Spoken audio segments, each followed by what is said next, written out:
Alors il y a des gens qui acceptent d'être montrés, voire même exhibés. Ça se passe dans la télé-réalité. C'est par exemple le cas de Nadège. Nadège a accepté d'être regardée dans son quotidien. Elle a gagné 150 000 € pour avoir accepté de se montrer en télé. Effectivement, ça se monnaie. Nadège est la gagnante de Secret Story 6. Elle était filmée en permanence pendant 15 semaines dans un loft avec 20 autres personnes. Le tout était rediffusé sur TF1. Les téléspectateurs ont vu Nadège tomber amoureuse, se curer le nez ou pester devant une balance. Aujourd'hui, Nadège cherche à se réapproprier son intimité. Notre reporter Raphaël Mantoux est allé rencontrer la gagnante en toute discrétion au bar de l'Hôtel Coste. Moi, quand je suis rentrée dans l'aventure, j'ai complètement fait abstraction des caméras. Ça reste très lointain. On n'a pas ce rapport direct avec le public où là, on vit tout simplement notre vie. C'est retransmis, on le sait, mais ça reste inimaginable. Et alors, c'est pas justement dérangeant d'être jugé par d'autres personnes qu'on ne connaît pas sur ce qu'on est soi-même ?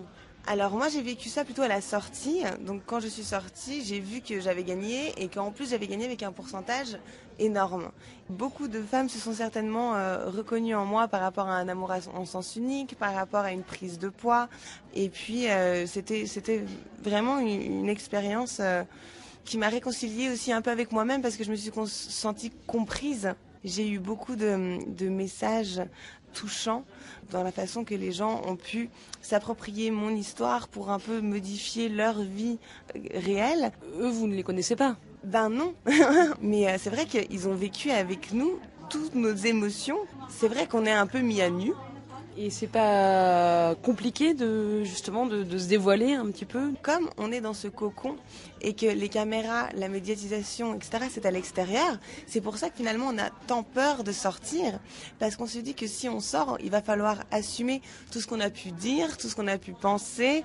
Quand on passe cette porte, on sait qu'on va devoir assumer tout ce qui s'est passé parce qu'il y a des choses qui ont été retransmises. On vit comment ça, d'avoir partagé autant de choses après quand on sort ? C'est très difficile de retrouver de l'intimité en fait parce que le public vient vous parler des choses qui vous ont fait très mal au cœur ou vous ont rendu très heureux et il vous en parle comme si c'était lointain.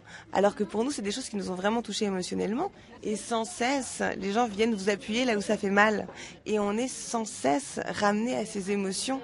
Et il y a des fois où on a juste envie de parler d'autre chose, de pouvoir remettre une barrière. Mais comme on s'est dévoilé, on est obligé d'assumer ceci et de le partager encore, même après la sortie. Sauf que quand on sort de ce genre d'émission, on a de nouveau le droit à une intimité et des fois, c'est un message qui prend plus de temps à passer. Et alors ça veut dire que par exemple quand vous avez commencé à vous promener dans la rue en sortant, des personnes arrivaient vers vous en vous disant oui, tu te brosses les dents comme signe Et je suis tombée amoureuse d'un garçon là-bas. Nous n'avons jamais été en couple et j'étais très amoureuse de cette personne pendant encore très longtemps après le jeu. Et des personnes sont toujours venues me parler de cette personne-là. Et quand on a un chagrin d'amour, c'est déjà difficile d'en parler à sa meilleure amie, mais quand vous en parlez à 300 personnes dans la journée parce qu'ils vous interpellent pour vous parler de ça, c'est quand même émotionnellement difficile. Justement, aujourd'hui, est-ce qu'il y a autant de personnes qui s'intéressent à votre vie professionnelle que celles qui s'intéressaient à votre vie privée quand vous étiez dans Secret Story ? J'espère. J'espère que les personnes qui m'ont soutenue seront toujours là. Mais j'ai rien contre la télé-réalité. Je pense qu'aujourd'hui, on aime bien vivre avec les gens, leurs émotions réelles. Donc, je suis pas du tout contre la télé-réalité.